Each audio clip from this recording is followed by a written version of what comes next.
नमस्कार साथियों। देखिए प्यारे बच्चों, आज हम राजस्थान इतिहास के अंदर जो टॉपिक पढ़ने वाले हैं वो है मान सिंह ऑफ आमेर। तो प्रताप तक जो है वो हमने पढ़ लिया है और अब ये छोटे छोटे टॉपिक बचे हैं।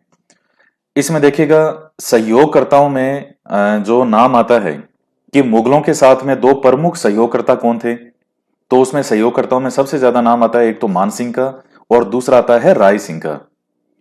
और आप यूं कह सकते हैं कि अकबर की रीढ़ की हड्डी आप मान सकते हैं मान सिंह को। राय सिंह का भी बहुत योगदान था, लेकिन सबसे ज्यादा योगदान था वो मान सिंह का था, एक नंबर पे। और इतना बड़ा जो विशाल साम्राज्य अकबर ने बनाया, उस साम्राज्य की नींव, उसकी रीढ़ की हड्डी वो ये मान सिंह है। तो हम मान सिंह के बारे में बहुत अच्छे से पढ़ेंगे। और अब दिवाली आ रही है, लोग घर बार में जो है अपने घरों की सफाई वगैरह कर रहे हैं। आप भी गांव वगैरह कोई जा रहे हैं तो इधर उधर अपना 4-5 दिन जो है वो अच्छे से एंजॉय कीजिए। उसके बाद आपको संभलने का मौका नहीं मिलेगा। और छुट्टी वगैरह दिवाली पर करेंगे, वीडियो कब तक ऑफ रखेंगे तो आपको बता देंगे। 4-5 दिन, कम से कम 4-5 दिन तो छुट्टी करेंगे। तो आप अपना आराम से घूमिए फिरिए और घर की सफाई कीजिए, अच्छे से परिवार वालों से मिलें। उसके बाद फिर वापस पूरी तरह से समर्पित हो जाना अपने एग्जाम के लिए। और इसके साथ देखिएगा कई विद्यार्थी क्या करते हैं, शहर में जैसे तैयारी करते हैं तो कई बार अब लोग उनको ऐसे कह देते हैं कि नहीं, पूरे हर चीज से दूर हो जाओ, दिवाली होली कोई भी त्योहार आता है घर पे मत जाओ और सबसे कट हो जाओ। मैं इस चीज को नहीं मानता। त्योहार जो आते हैं वो आपको रिफ्रेश करने के लिए आते हैं, आपका माइंड तरोताजा करने के लिए आते हैं। जब आपके पड़ोसी सारे अपने अपने घर चले जाएंगे और आप एक जगह बैठे रहोगे, आपका मन वैसे भी नहीं लगेगा और 2-3 दिन 4 दिन कैसे निकल जाएंगे ये भी आपको पता नहीं चलेगा। त्योहार जो होता है, सबका अपना अपना त्योहार है। अपने अपने त्योहारों को खूब एंजॉय करो। ये त्योहार हमें रिफ्रेश करने के लिए आते हैं, ना कि हमारा टाइम खराब करने के लिए। तो मैं देखता हूं कई लोग कंसेप्ट दिमाग में ऐसे भर देते हैं स्टूडेंट के कि उसको मशीन बना देते हैं कि नहीं, परिवार से हर चीज से कट कट होना है। लेकिन त्योहार के बाद 4-5 दिन खूब एंजॉय करो, 4-5 दिन बाद में मैदान में आ जाना। उसके बाद फिर कोई परिवार नहीं होता, कोई घर बार। उसके बाद 100% आपको समर्पित होना पड़ता है। त्योहार रिफ्रेश करने के लिए आते हैं, आराम से परिवार से मिलो, खूब एंजॉय करो, फिर वापस मैदान में उतरो। क्योंकि इसके बाद फिर आपको सोचने समझने का और संभलने का, या फिर दोबारा आपको इस तरह से कि इतना कोई समय का अवसर नहीं आएगा होली तक। तो आराम से खूब पढ़ो। तो आज हम जो पढ़ने वाले हैं वो मान सिंह ऑफ आमेर के बारे में पढ़ेंगे। और मैंने आपको जैसा कि पहले बताया था कि राज सिंह ऑफ मेवाड़ पढ़ाने के बाद आप तैयार ही रहना।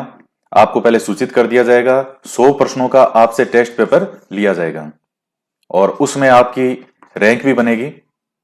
वो रैंक भी मैं बताऊंगा, फर्स्ट किसकी रैंक आई है, सेकंड किसकी है, थर्ड किसकी है, सबके नाम लूंगा। तो उसमें ईमानदारी से आपको टेस्ट पेपर देने हैं, वो तो बता देंगे आपको। तो आज हम पढ़ते हैं मान सिंह ऑफ आमेर। अब देखिएगा, आपके सिलेबस में इन्होंने डायरेक्ट जो है वो टॉपिक लिख दिया मान सिंह, और कि अब मान सिंह के बारे में आपको पढ़ना है। कहां का शासक है, आमेर का। तो मान सिंह के बारे में अब मैं चाहूं तो डायरेक्ट आपको मान सिंह का टॉपिक पढ़ा सकता हूं जो आपके पूरा सिलेबस है। लेकिन मान सिंह को अब डायरेक्ट समझने से पहले, पढ़ने से पहले आपको थोड़ा सा, जैसा कि मैं बाकी चीजें समझाता हूं, एक नींव आपकी बनाना चाहता हूं। राजपूतों का मुगलों के साथ सहयोग, तो इस सहयोग कैसे हुआ, क्या कारण थे, क्या इसके नुकसान थे, क्या फायदे थे, उन सब चीजों के बारे में आपको चर्चा करूंगा, जिस जो चीजें इतिहासकारों ने बताई है। तो यहां मैं दिल्ली के अंदर अकबर को बना देता हूं और थोड़ी देर के लिए यह भूल जाना कि आप कोई सिलेबस पढ़ रहे हो। मजे से जो मैं चीज समझा रहा हूं बस उसको समझो। तो अकबर का समय जो है वो कब से कब तक रहता है, 1556 में गद्दी पर बैठेगा और 1605 में अकबर की मृत्यु हो जाएगी। अब देखिएगा, इससे पहले यहां क्या था, सल्तनत काल था। भाई जो राजपूत काल है, तो राजपूत तो पहले भी यहां थे। सल्तनत काल की बात करें तो 1206 ईस्वी से लेकर के 1526 ईस्वी का काल है वो क्या कहलाता है? सल्तनत काल कहलाता है। तो लगभग कितने साल रहा सल्तनत काल? 1206 से 1306, 1406, 1506, फिर 20, 320 साल। देखिए मित्रों, पहले राजपुताना के अंदर पहले भी यहां रियासतें थी। ये चाहे चौहान शासकों की बात करें या जहां भी इन रियासतों की आप जो भी बात करेंगे, पहले जो सुल्तान होते थे, अच्छे से सुनिएगा मैं जो चीजें आपको समझा रहा हूं, सुल्तानों के साथ यहां के राजपूत शासकों के कैसे संबंध थे। तो जो रियासतों के बारे में आपके था भी सही, ऊपर वाला जो आपका टॉपिक है वो यही था, सुल्तानों के साथ राजपूतों का क्या संबंध रहा। उसमें यही आपने देखा कि लगातार इनसे संघर्ष ही हुआ, इनके युद्ध ही हुए। क्यों? क्योंकि जो सल्तनत काल के शासक थे वो बहुत ज्यादा हार्ड प्रवृत्ति के होते थे, अपने धर्म को लेकर के बहुत ज्यादा, और उन्होंने केवल युद्ध करना, यहां के जैसे जो शासक वगैरह थे तो उनसे हमेशा एक युद्ध की नीति ही अपनाई। मैंने आपको मेन मेन जो रियासतें थी, मेवाड़, रणथंबोर, जालोर, ये तो कुछ मेन मेन रियासतें आपके सिलेबस में थी। तो जो सल्तनत काल के शासक थे उनका यहां के रियासतों के शासकों के साथ में कभी भी व्यवहार अच्छा नहीं रहा। अगर राजपुताना के किसी शासक ने किसी सुल्तान की अधीनता मान भी ली हो तो भी वो मन से कभी इनको एक्सेप्ट नहीं कर पाया। क्यों? उसका कारण मैं आपको बता चुका हूं। व्यक्ति जीवन में नफा नुकसान हर चीज बर्दाश्त कर सकता है, लेकिन अगर उसके धर्म पर आंच आए ये चीज उसको बर्दाश्त नहीं कर सकता। उसको ये कहे कि तेरा धर्म चेंज करना पड़ेगा, तुझे धर्म परिवर्तन करना पड़ेगा, तुम्हारी जो पूजा की पत्ती है उसको चेंज करना पड़ेगा। अब जो सल्तनत काल के शासक थे उन्होंने क्या करते थे, जैसे मान लो किसी राजा को हरा भी दिया या वो फोर्स करते थे कि इस्लाम ग्रहण करो। जैसे मैंने आपको कई बताए, जैसे अलाउद्दीन खिलजी था, और भी पहले के कई सुल्तान हुए हैं। हालांकि सल्तनत काल आपके सिलेबस में नहीं है, आपके सिलेबस में यहां के जो 3 रियासतें थी उनका सल्तनत काल के साथ संबंध। पूरी तरह जब सल्तनत काल हो इंडियन हिस्ट्री में तो यहां के जो सल्तनत काल के शासक थे वो सीधा यही कहते थे यहां के राजपूत शासकों को, या तो आप धर्म बदलो, अपना धर्म चेंज करो, और या जो हमारी अधीनता स्वीकार करो, या फिर युद्ध करो। और आप देखेंगे कि जितने भी महत्वपूर्ण साके वगैरह हुए हैं राजस्थान के, वो इसी सल्तनत काल के समय हुए हैं। लगभग जो भी हुए हैं, कोई इक्का दुक्का बाद में हुआ है, बाकी सल्तनत काल के अंदर लगभग साके हुए हैं। और यही नहीं, इसके साथ ही जैसे महिलाओं को जबरदस्ती उठा के ले जाना, यहां की महिलाओं को कोई विवाह भी अगर किया जाता था, सल्तनत काल के अंदर भी कुछ उदाहरण मिलते हैं जब यहाँ के कुछ राजपूत शासकों ने अपनी पुत्रियों का या किसी का विवाह किया। गिने चुने उदाहरण मिलते हैं लेकिन मिलते हैं। तो उनको वो धर्म चेंज के लिए करते थे उस महिला का कि नहीं तुम्हें ये धर्म अपनाना पड़ेगा। तो मैं ये आपको जो चीज समझाना चाह रहा हूं कि सल्तनत काल के अंदर यहां के राजपूत शासकों के संबंध है वो कभी भी अच्छे नहीं रहे। क्यों? क्योंकि मुख्य रूप से ये प्रहार करते थे, वो धर्म पर प्रहार करते थे। और राजपूत जाति जो है वो एक स्वाभिमान और मान सम्मान के लिए जो है वो जीने वाली जाति थी। तो वो इस चीज को सहन नहीं कर पाते थे, और चाहे उनको मरना मंजूर था, युद्ध में शहीद होना मंजूर था, लेकिन वो चीजें सहन नहीं हो सकती थी जो सल्तनत काल के शासक चाहते थे। तभी आप देखिएगा अलाउद्दीन खिलजी के समय भी राजपुताना में कितने बढ़कर एक से बढ़कर एक वीर हुए हैं। हमीर देव चौहान रणथंबोर वाला, अलाउद्दीन खिलजी को इसे जीतने में कितना जोर आया, कितने हमीर के साथ गद्दार थे जो अलाउद्दीन से मिले, तब जाकर के वो यहां सफल हो पाया। जालोर का शासक मैंने आपको बताया था कानड़ देव चौहान। मैंने आपको कई ये बताए थे कि अलाउद्दीन के समय भी कितने मजबूत राजपूत शासक हुआ करते थे। अलाउद्दीन ना या कोई भी सुल्तान हो, उसने कभी प्रयास नहीं किया कि मैं इन लोगों के साथ मिलकर के काम करूं, या क्योंकि वो युद्ध करने का सबसे बड़ा एक बहाना ये होता था, जिहाद के रूप में उसको लेते थे कि भाई युद्ध वगैरह करना है, इनको हमें लूटना है। और इसी सोच के कारण कि हमें सिर्फ लूटना है, इसी सोच के कारण जो ये बाहर के जो मुस्लिम होते थे, अफगानिस्तान तरफ के, ये अफगानिस्तान, तुर्कमेनिस्तान, उस तरफ के जो सैनिक वगैरह होते थे वो यहां के शासकों के साथ मिल करके आ जाते थे यहां इनकी सहायता करने के लिए, या यहां आ जाते थे कि भाई ठीक है हमें यहां से बहुत कुछ मिलेगा, धन संपत्ति लूटने को मिलेगा, महिलाएं लूटने को मिलेगी। तो ये कई कारण थे जिसके कारण सल्तनत काल के साथ और यहां के राजपूत शासकों में कभी भी संबंध अच्छे नहीं रहे। ये पहली चीज आपके समझ में आ गई होगी। और ये सब चीजें कौन कह रहा है? ये सब इतिहासकार कह रहे हैं। जब आप एक से बढ़कर एक जब किताबें पढ़ते हो राजस्थान के इतिहास की, तब वहां ये इतिहासकार ने पूरा एक ढांचा निकाला है। तो ये सब इतिहासकारों के द्वारा कही गई बातें हैं।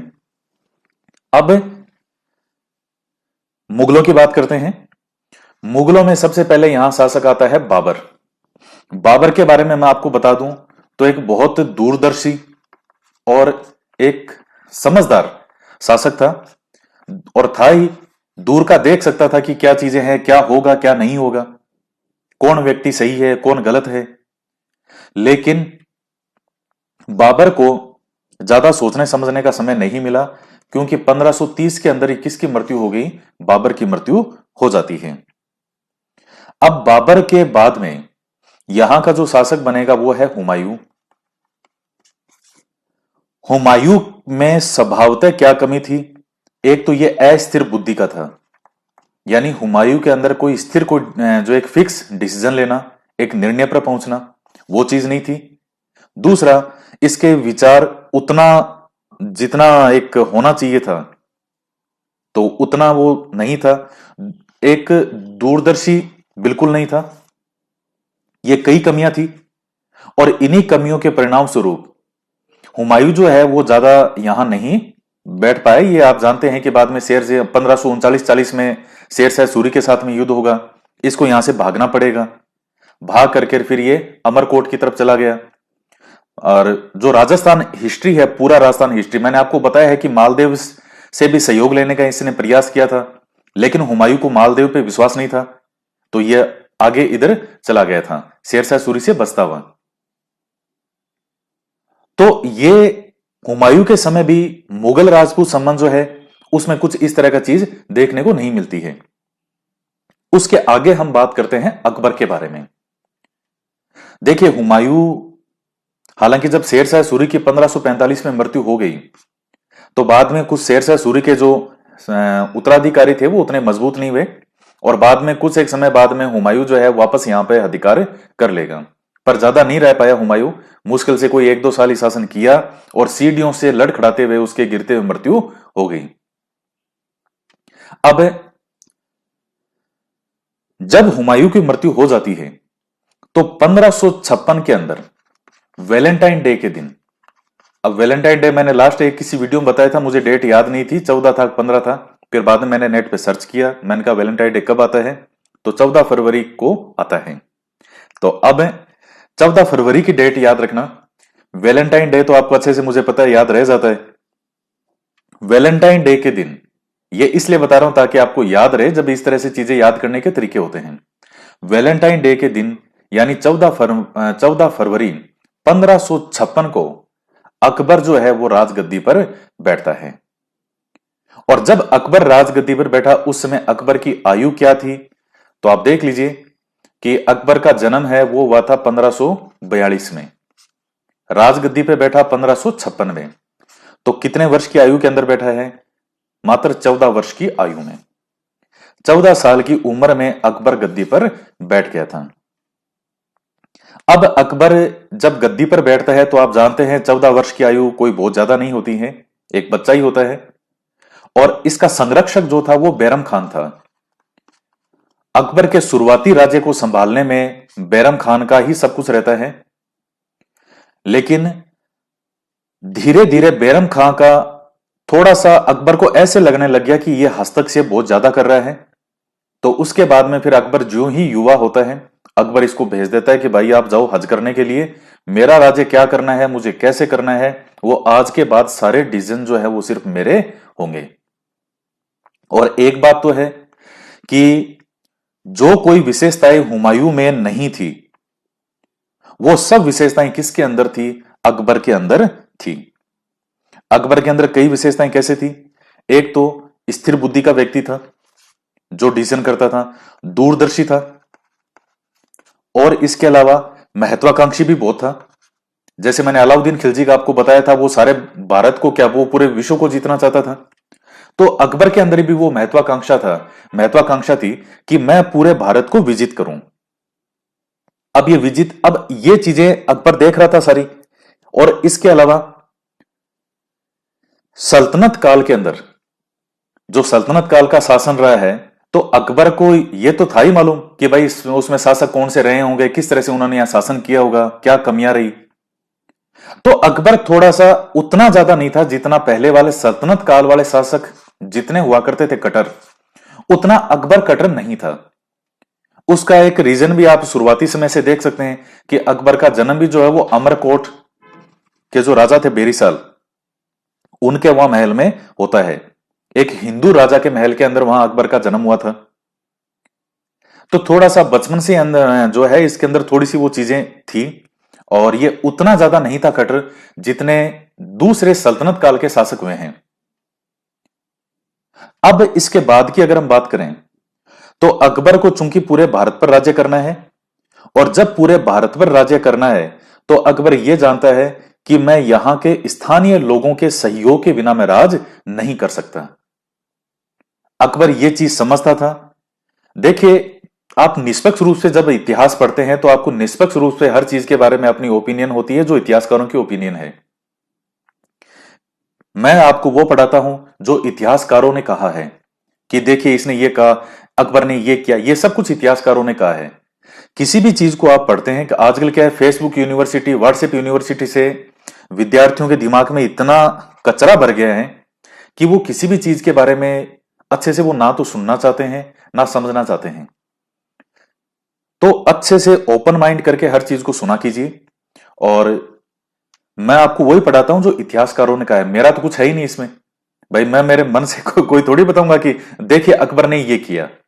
जो इतिहासकारों ने क्या कहा है तो वो मैं आपको बताता हूं। खुले माइंड से किसी भी चीज को जो है वो अच्छे से सुनिएगा।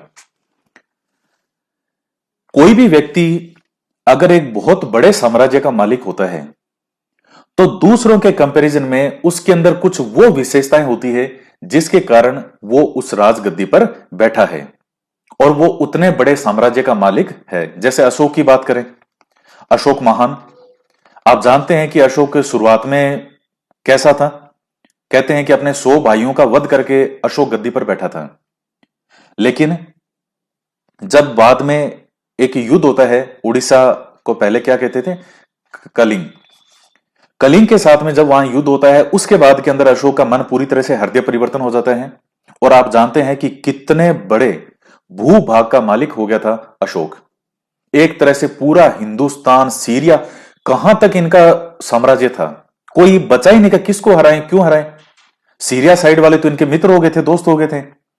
और पूरा हिंदुस्तान का, आज का हिंदुस्तान, बांग्लादेश, इधर का ये पाकिस्तान। एक मिनट में भारत का मैप और खोलता हूं। तो ये जैसे भारत का मैप है, तो इसमें पूरा बांग्लादेश, आज जो ये अलग कंट्री है बांग्लादेश, ये सारा इतना हिस्सा पूरा, और इधर का ये आज का पाकिस्तान, इधर अफगानिस्तान है। तो यहां तक पूरा का पूरा ये मौर्य साम्राज्य है।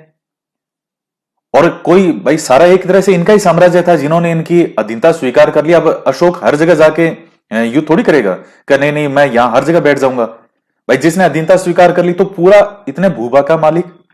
तो अशोक के अंदर भी तो कुछ ऐसी विशेषताएं थी जिसने उसको पूरे इतने बड़े साम्राज्य का मालिक बनाया। तो वही स्थिति अब अकबर के अंदर भी वो कुछ ऐसी विशेषताएं थी जिसकी वजह से वो इतने बड़े भूभाग पे जो है शासन कर पाया। अब अकबर देखिए, अकबर यहां दिल्ली में बैठेगा, दिल्ली आगरा इनकी राजधानियां रहेगी, बीच में जैसे फतेहपुर सिकरी वगैरह है वो भी रही, लाहौर भी गया है। तो अकबर को यहां शासन करना है।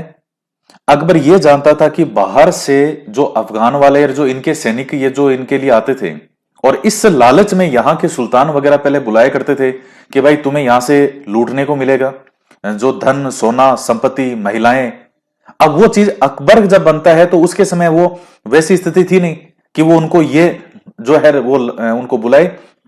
किस तरह का, इस तरह का लालच देके, धर्म के नाम पर या जिहाद के नाम पर, वो स्थिति है नहीं। अकबर बहुत दूरदर्शी शासक था। अब अकबर राजपूतों का मुगलों के साथ सहयोग, तो अकबर ने राजपूतों का सहयोग क्यों लिया। यहां जैसे दिल्ली की हम बात कर रहे हैं कि अकबर यहां दिल्ली में बैठेगा, उसको ये पूरा मालवा है, इधर का जो प्रदेश है ये सारा मालवा है, मध्य प्रदेश वाला, इधर ये गुजरात है। तो इधर के इतने धन धान्य से परिपूर्ण अगर साम्राज्य पर, राज्य पर उसको राज करना है, तो बीच में राजस्थान तो पड़ेगा। अब उसके पास में या तो रास्ता है कि वो राजपूतों से संघर्ष करता रहे, या फिर वो इनका सहयोग लेकर के और इनके सहयोग से आगे अपने साम्राज्य को विस्तार दे। और अकबर ये चीज समझ गया था कि अगर मैं, चूंकि अब देखिए राजपूतों का सहयोग क्यों लिया, मैं आपको कुछ पॉइंट के रूप में इसको समझाता हूं, आप अच्छे से एक एक चीज को समझिएगा। इसको हटा देते हैं। सबसे पहला मैं आपको बता चुका हूं कि राजस्थान की भौगोलिक स्थिति क्या है। अलाउद्दीन खिलजी था, वो भी महत्व समझता था कि राजस्थान की इंपॉर्टेंस क्या है, इसलिए वो सारे के सारे यहां साके वगैरह है, वो यही था। अलाउद्दीन ने मेलजोल की नीति नहीं अपनाई, वो सीधा यही कहता था या तो मेरे अधीन हो जाओ, या बेटियों का विवाह मेरे से कर दो, या इस्लाम स्वीकार कर लो। लेकिन अब यहां ऐसी स्थिति नहीं है। लेकिन मैं बात कर रहा हूं राजस्थान की भौगोलिक स्थिति की। तो वो जानता है कि इधर गुजरात और इधर मालवार, तो जाना पड़ेगा, बार बार आपको राजस्थान में से होकर निकलना पड़ेगा। और अगर आपने लूटमार की नीति अपनाई, तो फिर से वही स्थिति है कि जैसे पूरे सल्तनत काल को यहां के राजपूतों का सामना करना पड़ा, संघर्ष करना पड़ा, युद्ध करना पड़ा, वही स्थिति अकबर के सामने होती।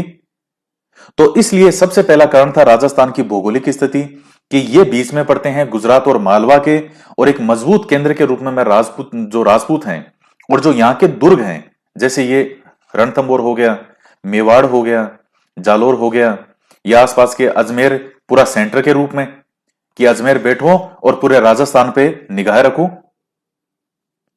तो अकबर इस चीज का महत्व, राजस्थान के महत्व को समझता था। तो राजस्थान की भौगोलिक स्थिति, सबसे पहला तो यह है कि अकबर ने जो राजपूतों का सहयोग क्यों लिया, वो क्यों इच्छा रखता था कि यहां के राजपूतों का मैं सहयोग लूं। पहला था राजस्थान की भौगोलिक स्थिति।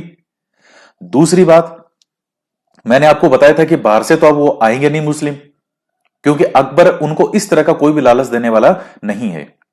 तो अकबर को यहां के लोगों की आवश्यकता थी। जैसे अंग्रेज जब भारत आते हैं, तो अंग्रेजों को एक पढ़ा लिखा बाबू वर्ग चाहिए था, और इसीलिए अंग्रेजों ने यहां भारत में स्कूल खोले, कॉलेज खोले। क्यों? ताकि उनको एक पढ़ा लिखा बाबू वर्ग मिल जाए, यहां के लोगों से ही यहां के लोगों पर शासन कर सके, इन लोगों के सहयोग से।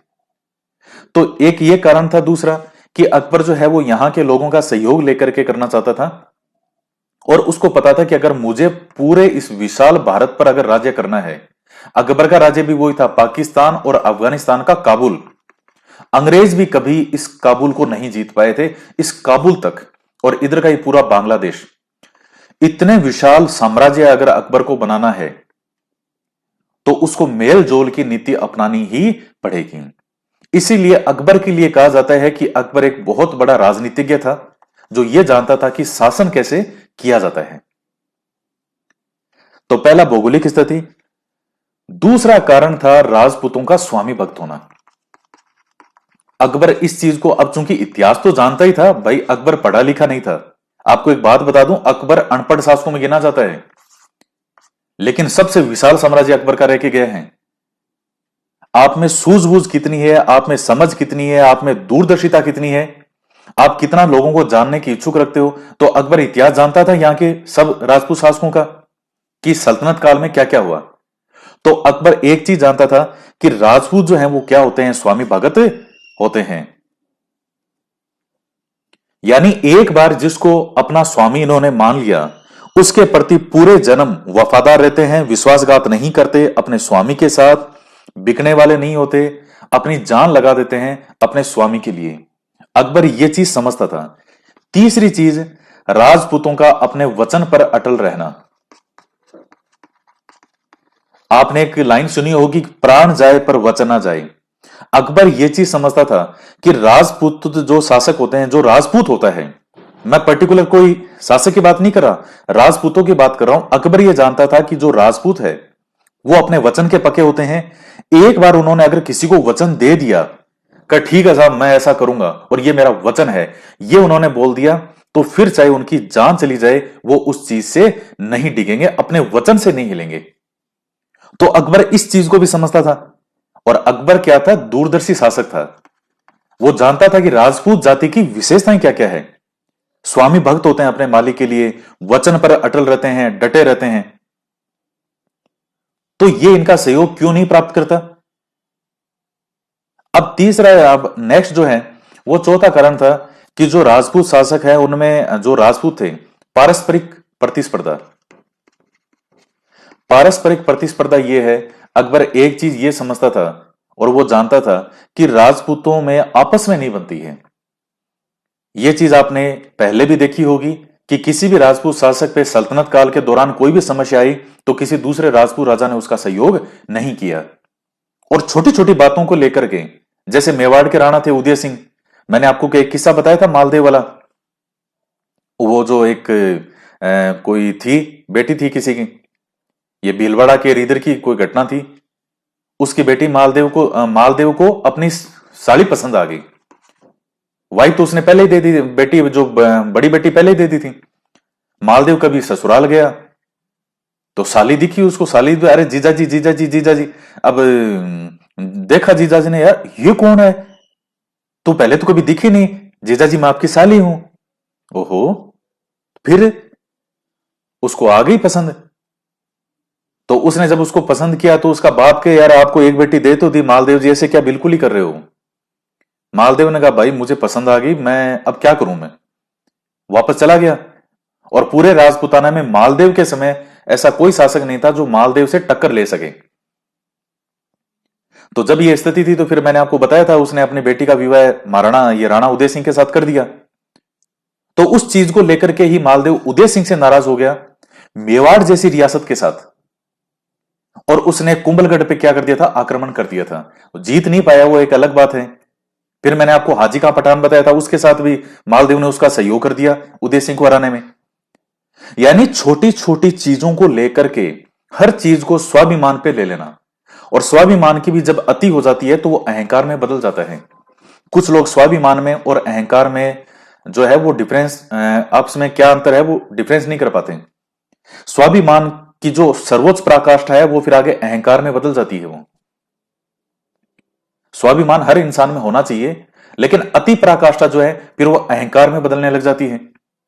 तो जो स्वभावतः कमियां थी अकबर वो भी जानता था कि इन राजपूत शासकों के अंदर स्वभावतः कमियां क्या है, कि छोटी छोटी चीजों को अपने स्वाभिमान पे ले लेते हैं और उसके बाद में एक दूसरे पर आक्रमण कर बैठते हैं। ये कई घटनाएं इस तरह की देखने को मिलती है। आपस में अविश्वास की प्रवृत्ति भी है।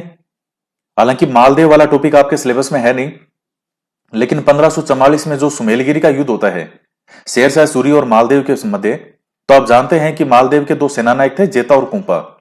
और शेरशाह सूरी को यह पता चला था कि मालदेव जो है उसकी मुख्य ताकत उसके सेनानायक है। उसने सेना में इसके फूट डाल दी कि जेता कुंपा हमारे साथ मिल गए, और मालदेव यहां से जो है सुमेलगिरी से अपनी सेना लेकर के वापस आ जाता है। जेता कुंपा बहुत कम सैनिकों के साथ रहते हैं, तो ही शेरशाह सूरी को जीतने में जोर आ गया था। और उसमें जो शेरशाह सूरी की सहायता करने वाले, पूरा रास्ता दिखाने वाले कौन थे, बीकानेर का था एक, तो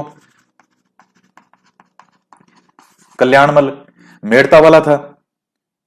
तो यानी वो ये छोटी छोटी कमियां जानता था कि आपस में अविश्वास बहुत जल्दी करते हैं, दूसरे को वचन देंगे तो पालन करेंगे, लेकिन आपस में जो है इनकी नहीं बनती, छोटी सी चीजों में आपस में लड़ाई कर लेते हैं। तो अकबर को एक ये मौका मिला था कि मैं हमेशा इनके बीच में एक मध्यस्थता का काम करूंगा, यानी कोई भी इनके समस्या होगी तो ये मेरे पास ही आएंगे।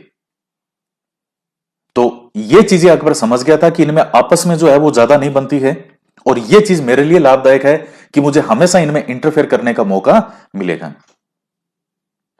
तो ये चीज, इसके अलावा एक चीज मैंने आपको बताई कि जैसे अकबर के दरबार में जो अमीर थे वो थोड़ा सा, अमीर वो ही कौन होते हैं, जो मैंने इतने पैसे वाले मुख्य मुख्य जो ओहदों पर होते हैं। तो चूंकि अकबर कम आयु में बना था, 14 साल की उम्र में, और आपने देखा है कि बैरम खान जो है उसका हस्तक्षेप बहुत ज्यादा बढ़ रहा था। अकबर को मन में डाउट होने लगे, यार मैं कोई कहता कुछ और हूं, बैरम खान कुछ और करता है। नहीं नहीं आप बच्चे हो साहब, अरे नहीं नहीं आप बच्चे हो, मैंने सब कुछ देखा है, आपने क्या देखा है अभी। तो बाकी जो कई अमीर थे वो भी थोड़ा इस प्रवृत्ति के हो रहे थे और कुछ कुछ विद्रोह की तरफ जा रहे थे। बैरम खान जो अपनी लाइन पार कर जाता है, हद पार करने लगता है, तो अकबर की आंखें खुल गई थी। अकबर समझ गया था कि ये सब जो मेरे कई जो आसपास के लोग हैं ये मुझे हटाने के चक्कर में है, तो ये मेरे ही धर्म के जो लोग हैं, मेरे ही मुस्लिम हैं, ये मुझे हटाने के चक्कर में हैं। अगर मैं राजपूत, और चूंकि राजपूत का मैं शुरुआत में विशेषताएं बता दी, स्वामी भगत होते हैं और अपने वचन पर अटल रहते हैं।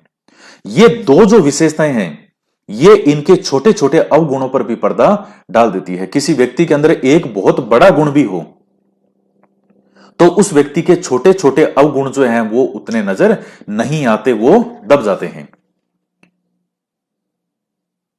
अब जैसे मैं आपको बता दूं, अगर मान लो आप में स्वभावतः कई कमियां हैं, घर वाले आपकी बुराई करते हैं, ये तो ऐसे करता है, या ऐसे करती है, या ऐसे और वैसे, और अगर आपका आईएएस में सिलेक्शन हो जाए तो आपकी जो कमियां हैं वो भी अच्छाइयों के रूप में लोग कहेंगे, अरे अरे नहीं नहीं कोई बात नहीं, अरे अरे अरे अरे साहब हुक्म हुक्म हुक्म करें। तो लोगों की जबान बदलते हुए तो एक सेकंड का समय लगता है। लोग आपके साथ कैसा व्यवहार करेंगे ये इस पर डिपेंड करता है कि आपके पास क्या है, कोई पद है, कोई ओहदा है, तो आपकी अच्छाइयां, जो बुराइयां भी अच्छाइयों में बदल जाएगी, अरे हुक्म, अरे अरे अरे साहब। और अगर आप कितने ही अच्छे हो, आपके पास कुछ भी नहीं है, ना पैसा है ना पावर है, आप गाय की तरह सीधे हो, तो लोग उसकी कोई वैल्यू नहीं करते। खैर वो एक अलग चीज है, छोड़िए उसको। तो अकबर ये समझ गया था कि ये अमीर मेरे खिलाफ विद्रोह करते रहेंगे, इनके मन में भावना आती रहेगी, तो अगर मैं ऊंचे जो पद हैं, ऊंचे ओहदों पर अगर मैं राजपूतों को बिठा दूं, तो मेरे आसपास स्वामी भक्तों का घेरा रहेगा, तो ये लोग दबेंगे। तो एक ये उसका कारण था। और एक मैंने आपको बताया कि अकबर उतना ज्यादा हार्ड नहीं था, धर्म को लेकर के उतना ज्यादा कट्टर नहीं था।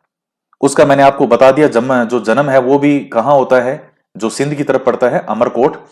उस टाइम तो हिंदुस्तान का ही हिस्सा था, हिंदू राजा था राणा बेरीसाल, उसके राजमहल में हुआ था। तो चूंकि शुरुआती समय अब अकबर का वही निकला है, तो आप जानते हैं कि हिंदुओं के बीच में ही रहा, तो उसकी वजह से वो कुछ विशेषताएं तो है वो अकबर देखता है, और कुछ गुण तो उसमें वो वाले आएंगे। तो ये छोटी छोटी चीजें हैं, और अकबर ये सब चीज समझता था कि इस तरह की बातें हैं। तो अकबर ने राजपूतों का सहयोग क्यों लिया, मैंने आपको उसके कारण बताए हैं। पूरे हिंदुस्तान पर अकबर राज्य करना चाहता था।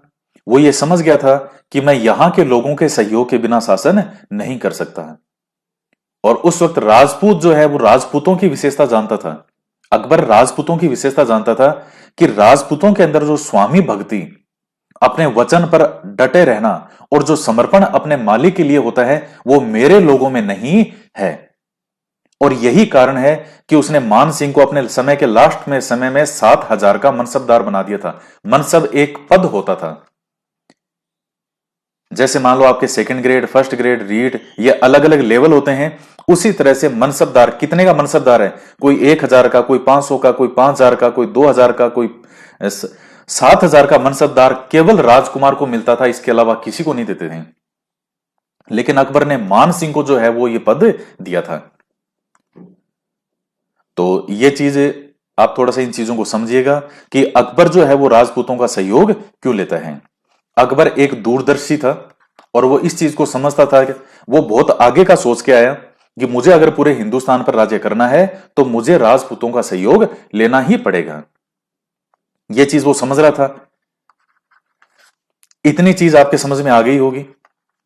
अब आगे हम बात करते हैं। अकबर का समय लिख देता हूं, 1556 से 1605। ये आपके टिप्स में होना चाहिए। 1556 में गद्दी पर बैठेगा, 1605 में मृत्यु होगी। तो लगभग आप देख लीजिए 50 साल के आसपास अकबर ने शासन किया है। अब अकबर यहां 1556 में गद्दी पर बैठ चुका है। राजस्थान की स्थिति क्या है, तो मैंने आपको बताया कि उस समय राजस्थान के अंदर एक बहुत महत्वपूर्ण शासक का शासन चल रहा था, मालदेव की अगर बात करें तो। और मालदेव का शासन है वो 1562 तक रहेगा। हालांकि आपके मालदेव टॉपिक में नहीं है, लेकिन मैं आपको एक चीज समझाने के लिए बता रहा हूं। अब अकबर जब 18 साल का होता है तो उसने, जैसे बैरम खान था उसको साइड में कर दिया, सारे शासन खुद देखने लगा। प्रारंभ में अकबर पर शासन दूसरे उसके जो लोग हैं, रिश्तेदार, वो बहुत ज्यादा हस्तक्षेप कर रहे थे। लेकिन धीरे धीरे आपको मैं बताऊंगा वो अकबर कैसे उन चीजों से मुक्त होता है। आपके नहीं है, वो इंडियन हिस्ट्री की चीज है। तो अकबर 1556 में जब गद्दी पर बैठता है, तो गद्दी पर बैठने के बाद में उसका शुरुआती समय ही वो उलझा हुआ है। अपने लोगों के बीच में घिरा हुआ है जो उसके खिलाफ षड्यंत्र कर रहे हैं। तो वो कहां आगे 60-62 में जाकर के इन लोगों से फ्री होगा, 60 तक जाकर के फ्री होगा वो। तो मालदेव से शुरुआत में उसका इधर का आमना सामना अभी तक हुआ नहीं है। 1562 में मालदेव की मृत्यु हो जाएगी। मालदेव इस संपूर्ण राजपुताना का वो अंतिम शासक था जो वो स्वतंत्र शासकों का मैंने आपको बताया, जैसे राणा सांगा, पृथ्वीराज चौहान, राणा कुंभा, ऐसे जो शासक होते थे जो किसी भी सुल्तान को हराने की क्षमता रखते थे, उन शासकों जैसे जो स्वतंत्र प्रवृत्ति के शासक थे, उन शासकों में मालदेव एक अंतिम शासक आप मान सकते हो। और मालदेव के साथ ही संपूर्ण राजपुताना को जीतने की क्षमता रखने वाले, संपूर्ण ये जो होते थे सुल्तान, इनको हराने की क्षमता रखने वाला, गुजरात मालवा के सुल्तानों को हराने की क्षमता रखने वाला, उन शासकों का एक तरह से मालदेव के साथ ही अंत हो गया। अब मालदेव के बाद में राजपुताना का जो काल शुरू होगा वो एक अधीनस्थ काल शुरू होता है। अब यहां से कैसे शुरू होगा, यहां हम बात करते हैं, ये जयपुर है आमेर, और आमेर के अंदर उस समय कौन से शासक है, कछवाहा शासक हैं। कछवा शासकों का, अब चूंकि आपके तो आमेर का शुरुआती शासकों का तो है नहीं, भारमल है, भगवंत दास है, उनके बारे में जो इसके मान सिंह के होते हैं पापा दादा, मान सिंह के पापा का नाम भगवंत दास था और दादाजी का नाम था भारमल। तो उससे पहले 1137 ईस्वी से ही जो है यहां राजपुताना के अंदर आ चुके थे ये जो कछवा शासक हैं। दुल्हे राय जी इनके संस्थापक माने जाते हैं। तो 1137 में ही आ चुके थे ये रामगढ़ 2 साल इधर से जीते जीते, और 1207 में जयपुर को, आमेर को विजिट किया था कोकिल देव ने, जो कि यही था कछवा, इन्हीं का ही वंशज। तो तब से आमेर के शासकों की जो गद्दी है, राजधानी कहां से चल रही थी, आमेर से, जो ये कछवा शासक थे 1207 से। समय आ चुका है 1562 का। यहां भारमल की जो स्थिति है, मैं थोड़ा सा आपको बैकग्राउंड बता देता हूं। उस समय भारमल की स्थिति बड़ी क्या चल रही थी, खराब चल रही थी। आंतरिक घरेलू जो कलह है उसमें उलझा हुआ था आमेर का राज्य।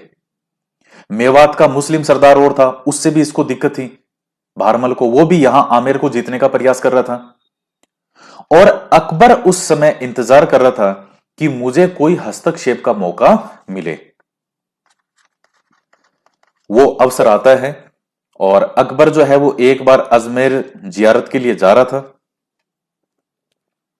तो भारमल को ये एक बहुत अच्छा अवसर नजर आता है कि मैं अकबर से जो है वो मुलाकात करूं, क्योंकि उसको पता था कि वो निकलेगा तो इधर से ही।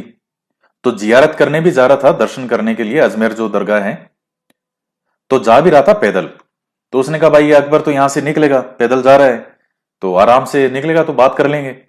वो मौका निकालता है और अकबर से मुलाकात करेगा। जब अकबर वापस यहां से अजमेर दरगाह से वापस जाएगा, तब यह सांबर में 6 फरवरी, यह आपके काम की नहीं है डेट। अब 6 फरवरी अगर आपके पूरा जयपुर का इतिहास होता तब काम की होती। तो वापस जाते हुए सांबर में 6 फरवरी 1562 को अपनी पुत्री हरकाबाई या हुरकाबाई का विवाह अकबर के साथ कर देता है। कौन, भारमल। और यहां से मुगल राजपूतों का जो संबंध है उसका एक नया इतिहास शुरू होता है। इतिहास शुरू ऐसे होता है कि यह राजपुताना का पहला शासक था भारमल, जिसने अकबर की अधीनता स्वीकार की, और जो मुगल राजपूत वैवाहिक संबंध थे वहां से इसकी एक शुरुआत होती है।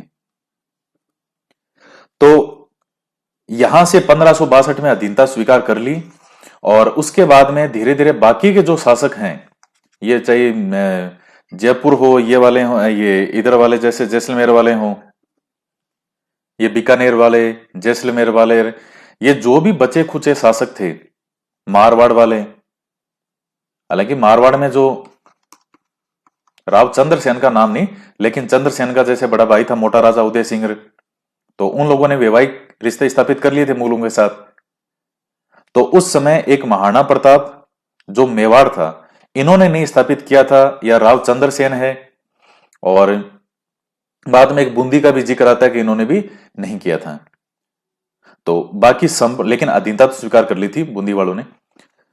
तो संपूर्ण राजपुताना जो है वो 1570 में जो अकबर का नागौर दरबार लगेगा, बचे खुचे थे वो सारे के सारे उसमें आ गए।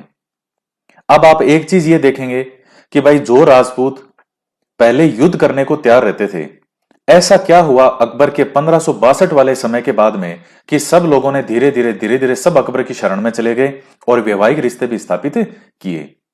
उसके बहुत से रीजन थे। सबसे बड़ा पहला तो बाकी जैसे जो भारमल ने किया था, उसका रीजन तो यह था कि भारमल की खुद की गद्दी निकल रही थी जयपुर में, आमेर ये खुद इसका हाथ से निकल रहा था, और दूसरे जो लोग थे इसके विरोधी, वो अकबर के सहयोग लेने के लिए जा रहे थे। ये सहयोग नहीं लेता तो वो लेते, और अकबर उनको सहायता का आश्वासन देता। भाई अकबर को क्या फर्क पड़ता कि बारमल है कोई दूसरा है, उसको तो हस्तक्षेप चाहिए था। तो बारमल उनमें सबसे निकला, तेज निकला, बारमल इसके पास पहले चला गया, मुलाकात कर ली उसने। तो ये, और हालांकि ऐसा नहीं कि बारमल की मुलाकात पहले थी, बारमल अकबर से 1556 में भी मुलाकात कर चुका था। जब ये दिल्ली की तरफ जाता है तो अकबर से मिल चुका था पहले भी ये, और यहां 1562 के अंदर ये वाली कहानी होगी जो मैंने आपको बताई। तो अब बाकी के जो राजपूत शासक हैं उन्होंने अकबर की अधीनता स्वीकार क्यों की थी? क्योंकि मैंने आपको पहला बताया था कि राजपूतों को अब धीरे धीरे एहसास तो यह होने लग गया था कि हम उतने मजबूत नहीं हैं। आप पहले भी जानते हैं कि सल्तनत काल के दौरान भी अधिकतर राजपूत शासकों को सुल्तानों के हाथों हार ही देखनी पड़ी, और सबसे बड़ी हार जब आप मुगल काल में देखते हैं तो राणा सांगा की हार थी। राणा सांगा की हार ने दूसरे राजपूत शासकों को भी एक तरह से उनका जो है मनोबल जो है वो हिल सा गया था कि जब राणा सांगा की हार हो सकती है तो हम तो राणा सांगा जैसे मजबूत है ही नहीं। तो एक तो यहां से अब राणा सांगा की हार के बाद में यहां के राजपूतों को, राजपूत शासकों को अपनी निर्बलता का एहसास होने लग गया था। दूसरा, राजस्थान के अंदर जो राजपूत जो राजकुमार वगैरह होते थे, तो आप जानते हैं कि एक राजा के कई रानियां होती थी, कई रानियों से कई कई संतानें होती थी। तो उत्तराधिकार का जो संघर्ष है वो आपस में चलता रहता था। कई आप देखते भी हैं इसमें कई राजकुमारों में संघर्ष चलता है। तो वो बाकी जो राजा बनना चाहता था कोई दूसरा राजकुमार, तो वो अब किसका सहयोग लेंगे? उनको अकबर जैसे शासक का सहयोग मिल रहा है। इसके बाद में जैसे कई संतानें होती थी, एक राजकुमार बन भी गया तो बाकी राजकुमार का क्या होगा? फिर उनको या तो क्या देते थे? जागीर। लेकिन इतने राजकुमार हैं तो अब उनको लगता था कि हमारे राजकुमारों का जो भविष्य है वो मुगल दरबार में सुरक्षित है। एक तरह से मान लो सरकारी नौकरी है, तो वो इस तरह से उनको लगता था हमारी संतानें भी सुरक्षित रहेगी, उनका भविष्य सुरक्षित रहेगा। तो इस तरह से भी उनको एक लग गया था कि उसके दरबार में भेज दो, अकबर कोई ना कोई जागे, क्योंकि इतना बड़ा हिंदुस्तान है, कोई ना कोई कर देगा सुरक्षा, कोई ना कोई व्यवस्था कर देगा। और अगर इसकी अधीनता स्वीकार कर लेंगे अकबर की तो यह हम पर आक्रमण नहीं करेगा। और राजपूतों के पास कोई स्थायी जो सेना तो होती नहीं थी, वो सहयोग किसका लेते थे? जो सामंत होते थे उनका। आपको मैंने बताया था सिस्टम में, सामंत जागीरदार उन्हीं के निकले वंशज थे, वो उन उससे सहायता लेते थे। तो सामंत कभी कभी बहुत ज्यादा मजबूत भी हो जाते थे, और सामंत अकबर के आने के बाद अकबर से सीधा संपर्क करने की कोशिश करने लग गए थे। तो ये कई कारण थे कि यहां के राजपूत शासकों को लगा कि हमें अकबर के अधीन हो जाना चाहिए। और सबसे बड़ा और भी एक रीजन बहुत बड़ा था, उसका रीजन ये था कि अकबर ने यह देख लिया था कि इनकी समस्या है कहां। समस्या यह थी कि भाई आप हमारा जो धर्म पर प्रहार मत करो। अकबर ने नहीं किया वो। आप देखिएगा अकबर की जो भी हिंदू रानी थी, अकबर ने कभी भी अपनी हिंदू रानी को यह नहीं कहा कि जो तुम है धर्म बदलो, या हमारे व्यवहार से जो हम जिस तरह से जो करते हैं पूजा उस तरह से तुम करो। सबके अपने मंदिर होते थे। जैसे मान लो अब ये हरकाबाई है, ये कहेगी साहब मैं तो भगवान कृष्ण को मानती हूं और उन्हीं की पूजा करूंगी, मुझे उनका मंदिर बनवा के दो। पूजा करती थी। रोज की मैं दीपक जलाऊंगी, दिए जलाऊंगी, बिल्कुल जलाओ। होली मनाऊंगी, दिवाली मनाऊंगी, मनाओ, और मैं भी तुम्हारे साथ मनाऊंगा होली दिवाली। तो जो सबसे बड़ा जो कमी जब देख ली कि भाई हमें ये दिक्कत है, और आप वो दिक्कत उनको नहीं देके और बाकी चीजों से फ्री करे हो कि नहीं तुम्हारे धर्म पर कोई प्रहार नहीं होगा, त्योहार मनाओ, बिल्कुल मनाओ, मैं भी साथ में मनाऊंगा। मैं तो दिवाली पे पटाखे फोड़ूंगा, मैं तो दिवाली पे ये चलाऊंगी पटाखे। अकबर ने कहा मैं भी फोड़ लूंगा पटाखे, मैं भी अनार चलाऊंगा, और वो जो फुलझड़ी आती है मैं भी चलाऊंगा। आप समझ रहे हैं इस चीज को? भाई जिस चीज से समस्या थी सल्तनत काल के दौरान, जिन चीजों के कारण यहां राजपूत शासकों ने हमेशा से विरोध किया था, इतने साके हुए, जौहर हुए, तो अब राजपूत शासक यहां के विवाह करने को, अधीनता स्वीकार करने को तैयार क्यों हो गए? क्योंकि अकबर ने सुलह कुल की नीति को अपनाया। राजपूतों को कभी यह नहीं कहा तुम्हें धर्म बदलना पड़ेगा, और कभी भी बेइज्जत करना कभी नहीं। ऊंचे ओहदे दिए, उसने उनको उन स्थानों पर बैठाया जहां ये दूसरे मुस्लिमों को नहीं बिठाता था। मैं आपको एक घटनाक्रम बताता हूं। जब मान सिंह को ये 5,000 का मनसबदार बनाता है, तो बाकी जो अमीर थे वो बड़े नाराज होते हैं, क्योंकि 5,000 का मनसबदार भी सबके नसीब में नहीं था। तो अमीरों ने इसका जो है अकबर का विरोध करना शुरू कर दिया कि क्या है ये, तुमने इसको कैसे बना दिया, ऐसे वैसे, इसको 5,000। जो विरोध, धीरे धीरे विरोध की स्थिति अगर कंट्रोल ना हो तो विद्रोह हो जाता है। अकबर ने कहा यार, तो मान सिंह को लेकर के बड़ा जबरदस्त कर रहे हैं। तो मान सिंह ने कहा आज से अकबर ने क्या कहा, आज से मान सिंह मेरा फर्जंद है। फर्जंद, फर्जंद का मतलब होता है बेटा। आज से मान सिंह मेरा बेटा है, जैसे जहांगीर है और वैसे फर्जंद है। अब कोई दिक्कत है क्या किसी को? तो सब चुप बैठ के कहा यार, जब बेटा ही बना लिया तो फिर हम क्या करें। तो अकबर मान सिंह पे बहुत ज्यादा विश्वास करता था, और मैंने आपको बता दिया कि अकबर की रीढ़ की हड्डी कोई अगर था तो वो मान सिंह था। कहां मान सिंह को उसने अफगानिस्तान, काबुल, यहां से लेकर के यहां बिहार, उड़ीसा, बंगाल, कोई ऐसी जगह नहीं है जहां उसने मान सिंह को भेजा नहीं हो। और अकबर के समय भी पूरे जीवन भर विद्रोह चलते ही रहते हैं अकबर के। एक 80-81 का वर्ष आता है, तो अकबर के समय का जो 80-81 का समय था, कहते हैं कि वो अकबर के जीवन का सबसे मुश्किल समय था। उस वक्त अकबर के खिलाफ बहुत भयंकर विद्रोह हुए थे, अफगानिस्तान से लेकर के और यहां बंगाल, उड़ीसा तक। क्योंकि अफगान जो थे भारत में थे अभी भी, अफगान पूरी तरह से खत्म नहीं हुए थे। वो कभी बंगाल में विद्रोह करते, कभी उड़ीसा में विद्रोह करते। उधर जो अकबर का ही एक रिश्तेदार था इधर अफगानिस्तान की तरफ, वो अकबर पे पूरा युद्ध की तैयारी कर रहा था। तो 1580-81 का समय वो अकबर के जीवन का सबसे कठिन काल माना जाता है वो। और वो अकबर मान सिंह की वजह से उस सिचुएशन को हैंडल कर पाया। तो यही कारण है कि जब अकबर की मृत्यु भी होगी तो उस समय ये मान सिंह को ही अपने पास बुलाएगा कि भाई मैं तो अब जाने वाला हूं, और कुछ इसकी जो वफादारी है मुगल साम्राज्य के लिए वो बनी रहे। तो इसके लिए फिर उसको मरते मरते वो पहले 7,000 का मनसबदार बना देता है 5,000 से, और भी कई चीजें उसको देता है। तो लेकिन जहांगीर के साथ जो है वो मान सिंह के रिश्ते अच्छे नहीं रहे। तो आज के वीडियो के अंदर मैंने आपको काफी चीजें समझाई है, और मुझे पूरी आशा है कि आप ये चीजों को समझने का प्रयास करेंगे कि अकबर ने क्यों राजपूतों का सहयोग लिया।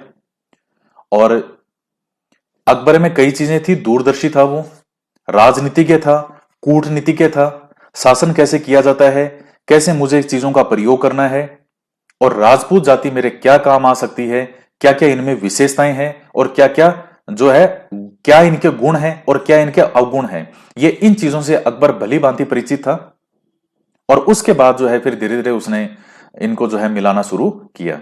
और मैंने आपको महाराणा प्रताप पढ़ाया था, तब मैंने आपको बताया था कि अकबर ने 4 बार दूत भेजे ताकि महाराणा प्रताप अधीनता स्वीकार कर लें, ताकि इसीलिए कि युद्ध नहीं करना पड़े अगर अधीनता स्वीकार कर लेता है तो इस वीडियो के अंदर मैंने आपको काफी चीजें समझाई है, और ये चीजें जो समझाई ये ऑफलाइन क्लास के अंदर भी ये इतनी चीजें समझाना पॉसिबल नहीं होता।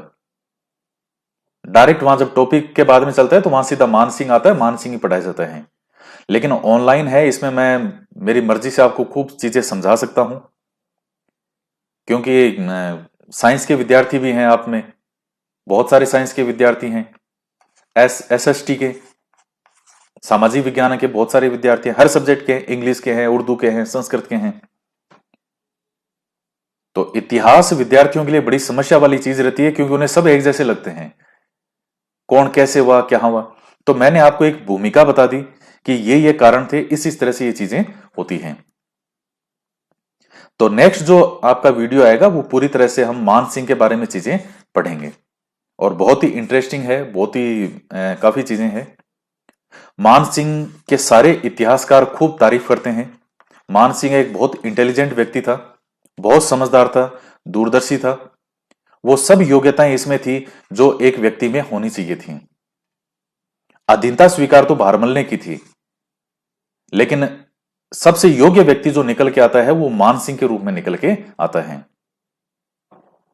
तो बहुत कम आयु के अंदर ये साथ में चला गया था, मात्र 12 वर्ष की आयु में ही अकबर के साथ चला गया था। तो आप देख सकते हैं कि जीवन का कितना बड़ा समय जो है वो इसने अकबर के साथ निकाला है। सारा जीवन ही निकला है इसका। तो आज के वीडियो में इतना ही। नेक्स्ट आगे जो वीडियो आएगा उसमें हम मान सिंह के बारे में पढ़ेंगे। तो इसी तरह से पढ़ते जाइए, मेहनत करते जाइए और पूरी तरह निष्ठा और समर्पण के साथ में तैयारी करते रहिए।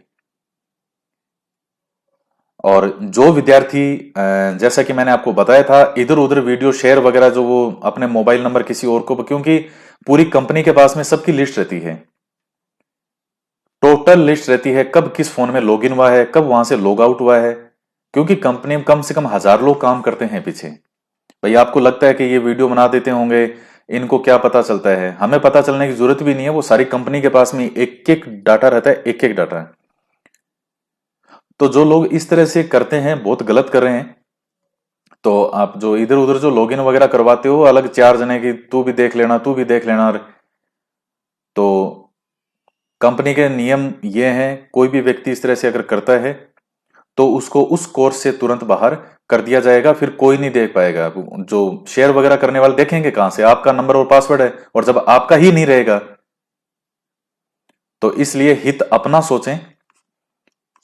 हर व्यक्ति आपका कंपटीशनर है, इस चीज को समझने का प्रयास करें। आपको लग रहा है मेरा दोस्त है, कोई नहीं है, अभी आपका जिंदगी से सामना हुआ नहीं है। मैं आपको बता दूं, आप बहुत भोले हो। कई अपने आप को डेढ़ शाणे समझते हैं, वो डेढ़ शाणे नहीं है, वो मूर्ख हैं वो। अभी आप इतने दुनिया की परख आपको हुई नहीं है। आपका अगर सिलेक्शन हो गया तो आपके दोस्त आपकी शक्ल देखना पसंद नहीं करेंगे, मैं ये बता दूं आपको मैं। और अगर उनका हो गया तो आपका फोन तक नहीं उठाएंगे। और ये मेरी बात लिख के, इसको नोट करके लिख लेना।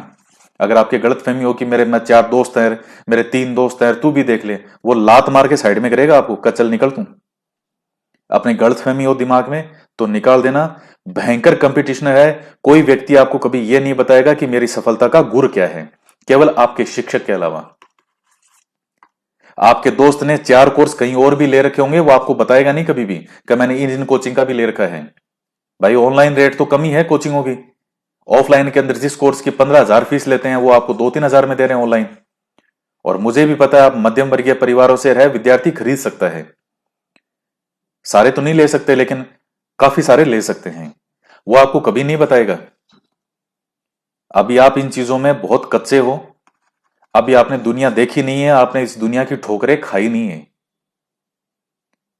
जिस दिन हकीकत का सामना होगा, जिस दिन दुनिया में निकलोगे, आंखों से जैसे जैसे पर्दे हटेंगे, कोई जैसे मान लो महिला भी है, उसको लगती है ये लड़की मेरी बेस्ट फ्रेंड है, आपके भ्रम है ये। दुनिया में मुश्किल से 4 से 5% रिश्ते ही ऐसे होते हैं जिनमें सही मायने में वो रिश्ता दिल से होता है, वफादारी होती है उन रिश्तों में। चाहे दोस्ती का रिश्ता हो, और चाहे हस्बैंड वाइफ का हो, और चाहे कोई भी रिश्ता हो। 4-5% ये है। सहेली भी आप सोच रहे हो मेरी सहेली को तू देख लेना, वो सहेली कब आपको साइड में कर देगी आपको पता भी नहीं चलेगा। तो ये चीज थोड़ा मेरा समझाने का था। बाकी यही है कि अगर आप एक नंबर से अगर कोई व्यक्ति 4-4 लोगों को दिखाने की कोशिश कर रहा है तो लिस्ट तो हमारे पास में, पूरी कंपनी के पास में लिस्ट रहती है कब किस पे लॉग इन होता है, लॉग आउट होता है। अगले 2 से 3 दिनों में ऐसे लोगों को कंपनी वो अपने आप ही करते हैं। वो हमारा तो कोई इसमें वो है ही नहीं। मैं तो सिर्फ आपको बता सकता हूं, बाकी उन लोगों का ही काम है। वो पूरा सिस्टम कहाँ उनका, कितने बड़े बड़े ऑफिस बने हुए हैं, हजारों लोग से ऊपर तो उनको उनके एम्प्लॉय हैं। वो सारा दिन यही काम करते हैं, चेक करने का। तो इसीलिए आपकी फीस भी आती है। तो आपकी फीस का कितना बड़ा हिस्सा उनको जाता है, सरकार को जाता है, टैक्स जाता है। तो हमारे पास तो कोई बहुत ज्यादा तो ऐसे कोई रहता नहीं। आपको लगता होगा कि ये इतनी फीस है तो ये तो गई होगी इनके पास में, ऐसा नहीं होता है। कितनी बड़ी व्यवस्था होती है। तो ये सबको मैं फिर से कह रहा हूं, जो विद्यार्थी एक नंबर के अलावा एक फोन के अलावा अगर किसी 2, 3 या 4 डिवाइस में कहीं भी वो लॉगिन होगा तो अब तक जो कर लिया, जो कर लिया। लेकिन अब जो किसी ने भी अगर ऐसा प्रयास किया, हम उसको कुछ नहीं कहेंगे, उसको कंपनी कुछ भी नहीं कहेगी आप क्यों कर रहे हो, हमने आपको मना किया नहीं। वो कब आपका कोर्स वहां से रिमूव हो जाएगा आपको पता भी नहीं चलेगा। 4-5 दिन जब बाद में पता पड़ेगा तो ढूंढते रहना कि हमारा कोर्स गया कहां। और ऐसे लोगों को 1 रुपया भी रिफंड का कोई प्रावधान इसमें नहीं है। आप फॉल्ट में हो, जबरदस्त फॉल्ट में हो। ये वीडियोस वगैरह आपके केवल निजी प्रयोग के लिए हैं, आपके एक नंबर पे एक फोन के लिए कि उसमें आप देखो। आपको कोई मना नहीं है, 24 घंटे देखो, जब तक वैलिडिटी है देखो। और मैं हमेशा से विद्यार्थियों के सहयोग में रहा हूं। रीट के टाइम भी आपने देखा होगा कि बहुत जनों की वैलिडिटी खत्म होने वाली थी एग्जाम से पहले, 4-5 महीना पहले। मैंने सब विद्यार्थियों की वैलिडिटी, चाहे वो टेट सीरीज हो और चाहे वो कोर्स हो, और देख लेना अभी भी जिन्होंने लिया है उनकी वैलिडिटी बढ़ी भी पड़ी है अभी भी। मुझे तो कोई मुश्किल से कोई 5-7 विद्यार्थियों ने कहा था कि सर प्लीज बढ़ा देना, जबकि मैंने पहले कभी नहीं कहा था कि मैं वैलिडिटी बढ़ाऊंगा, कभी नहीं कहा था मैंने। लेकिन मैंने मेरी इच्छा से पढ़ाई कि मेरे विद्यार्थी यहां जुड़े हुए हैं, तो एग्जाम से जस्ट पहले कोर्स अगर किसी का उड़ जाता है, वो वैलिडिटी खत्म हो जाती है 1 साल की, तो थोड़ा वो रिवीजन के लिए उसके पास रहे। मैं दिल से विद्यार्थियों के साथ हूं, लेकिन कपटी लोगों के साथ में मैं कभी नहीं हूं। अजय चौधरी कपटी लोगों का साथ कभी नहीं देता, चाहे हजारों लोग उस चीज का समर्थन करें, मैं नहीं करता। अच्छे लोगों के साथ में मैं हमेशा अपनी आंखों पे बिठा के रखता हूं, नहीं तो वहीं से उठा के साइड में करता हूं कि मुझे तुम जैसे लोगों की मेरी जिंदगी में कोई जरूरत नहीं है। मैं किसी को झेलता नहीं हूं, मैं कि नहीं मैं झेलूंगा, नहीं नहीं प्लीज ऐसे मत करो। भाई मैं उस प्रवृत्ति का नहीं हूं। प्यार मोहब्बत से पढ़ने वालों को हमेशा आंखों पे बिठा के रखता हूं। आज का वीडियो मैंने पूरा बनाया, ये मुझे बनाने की कोई आवश्यकता नहीं थी, मैं चाहता नहीं बनाता, मैं सीधा मानसिंह पढ़ाता, मानसिंह टॉपिक में है आपके। लेकिन मैं ये चीज आपको पूरे जी जान से, और मैं जो आपको पढ़ा रहा हूं ये पढ़ाने के लिए टीचर को बहुत वर्ष लगेंगे इस चीज को समझने में, खपाने में। रात दिन उसको इतिहास, कम से कम 1 साल तो उसको सिर्फ राजस्थान का इतिहास पढ़ना पड़ेगा रात दिन, तब जाकर के वो चीजें ये बता पाएगा। तो जो लोग इस तरह से अलग अलग मोबाइल में डिवाइस करवा रहे हैं, दूसरों की सहायता करने की कोशिश कर रहे हैं कि नहीं तू भी खोल लेना, तू भी खोल लेना, 48 घंटों बाद में ऐसे लोग रिमूव होना शुरू हो जाएंगे। तो ये लास्ट चेतावनी है। आपका नंबर है, अपने नंबर में देखें, अपने फोन में देखें। अगर आप उसके ज्यादा कर रहे हैं तो उस कोर्स से आप तुरंत रिमूव कर दिए जाएंगे। और ऐसे लोगों को रिमूव करके मुझे कोई अफसोस भी नहीं होगा। तो मैंने आपको फिर से मैं कह रहा हूं, सही विद्यार्थी के साथ में मैं हमेशा हूं, और मैं इतना सहयोग करता हूं जो आपकी कल्पना से परे है। बिना कहे बिना ही मैं सहयोग कर देता हूं। लेकिन भाई कपटी लोगों के साथ में तो मैं नहीं हो सकता। मेरे परिवार के अंदर भी अगर कोई कपटी व्यक्ति है, मैं कभी उस आदमी के साथ में नहीं रहा, चाहे वो कोई भी हो और कितना ही नजदीकी हो। अगर मुझे लग गया ये इंसान नहीं है सही, तो फिर मैं अपनी जिंदगी से उस इंसान को बाहर कर देता हूं मैं, चाहे वो कोई भी हो। तो मैं फिर से कह रहा हूं, आप मेरे परिवार की तरह हो, मेरे बच्चे की तरह है। मुझे बड़ा भाई मानो, अपना गुरु मानो। अपने माता पिता की जगह आप मुझे रखते हो कि सर हमारे लिए आप हमारे माता पिता से भी कहीं बढ़कर हो। तो ये चीजें मुझे हौसला देती है कि मैं हमेशा आप लोगों के साथ हूं, लेकिन सही के साथ। तो इसलिए मैं फिर से ये कह रहा हूं, खूब दिवाली मनाइए, एंजॉय कीजिए, अपने सभी त्योहारों को एंजॉय करें। खूब मन से अपने इन चीजों को बनाएं, घर पर खूब मिठाई बनाएं। मेरी भी हॉबी है, मुझे खाना बनाना बहुत अच्छा लगता है। मैं आपको बता दूं, मैं जब ये यूट्यूब पे चैनल चल रहा था, शुरू शुरू में मैंने चलाया था, तो मेरी इच्छा होती थी कि मैं एक खाना बनाने का भी चैनल बनाऊं, और मैं रोज उस पर नई नई डिश बनाऊं। मुझे इतनी डिश खाना बनाने की आती है जितनी आपको भी नहीं आती होगी। तो मेरी हॉबी है खाना बनाना, बुक्स पढ़ना। बहुत जबरदस्त हॉबी है। मेरे बैग में हमेशा किताब रहती है, चाहे मैं बाहर चला जाऊं कहीं भी। बहुत अच्छी अच्छी किताबें। तो खूब आराम से अच्छा अच्छा खाना बनाइए और अपने परिवार के साथ इन चीजों को एंजॉय करें। और मैं आपको एक बार फिर से मैं बता रहा हूं, दूसरों की मदद करने के चक्कर में वो मदद नहीं है, आपके पांव पे कुल्हाड़ी है, वो आत्मघाती आपका कदम है। कोई आपका मित्र नहीं है, सब आपको लात मार के साइड में कर देंगे। जिस दिन आपका सिलेक्शन नहीं हुआ वो लोग आपका फोन तक नहीं उठाएंगे जिनको आज आप अपना कोर्स देने की कोशिश कर रहे हो। ये रियलिटी है। आपने अभी जिंदगी की सच्चाइयां नहीं देखी है जनाब। दुनिया ठोकर मारेगी आपको, आपके साथ के लोग आपको ठोकर मारेंगे सबसे ज्यादा, तब रोज आपका दिल टूटेगा। ऐसा तो मैंने कभी सोचा ही नहीं था। आप अकबर जैसे दूरदर्शी नहीं हो। तो इसलिए जो है आप अपनी पढ़ाई करें, अपनी मेहनत करें। मैं आपके साथ हमेशा हूं, लेकिन सही चीज में। जो मुझे चीज लगती है कि ये गलत है, मैं उसका कभी सपोर्ट नहीं करता। चाहे लाखों लोग उस चीज के सपोर्ट में आ जाएं, मैं उसका सपोर्ट नहीं करूंगा। कभी नहीं किया मैंने। तो फिर से इसी तरह से जी जान से तैयारी करें, और मुझे पूरी आशा है कि इस बार रिकॉर्ड तोड़ यहां से सिलेक्शन होंगे। रीट के भी जब रिजल्ट आएंगे तो मैं आपको दिखाऊंगा कि यहां से कितने विद्यार्थी निकले हैं। बहुत जबरदस्त विद्यार्थी सिलेक्शन हो गए, हजारों की संख्या में। और सेकंड ग्रेड के अंदर आप ईमानदारी से पढ़ते रहे तो मैं आपको फिर से मैं कह रहा हूं, क्योंकि मुझे पता है किस कोचिंग में, राजस्थान के अंदर सब कोचिंग जानता हूं मैं। आप नहीं जानते, मैं तो जानता हूं ना। मैं सारी कोचिंगों में ऐसी कोई कोचिंग नहीं है। जब मैं बहुत पहले, जब कोचिंगों में, अलग अलग कितनी कोचिंगों में पढ़ाया हुआ हूं, क्या क्या कोचिंगों की स्थिति है, कैसे पढ़ाते हैं, क्या करते हैं, क्या सिस्टम होता है, वो आप नहीं समझ पाएंगे वो। तो आपको लाख गुना बेहतर मैं चीज दे रहा हूं।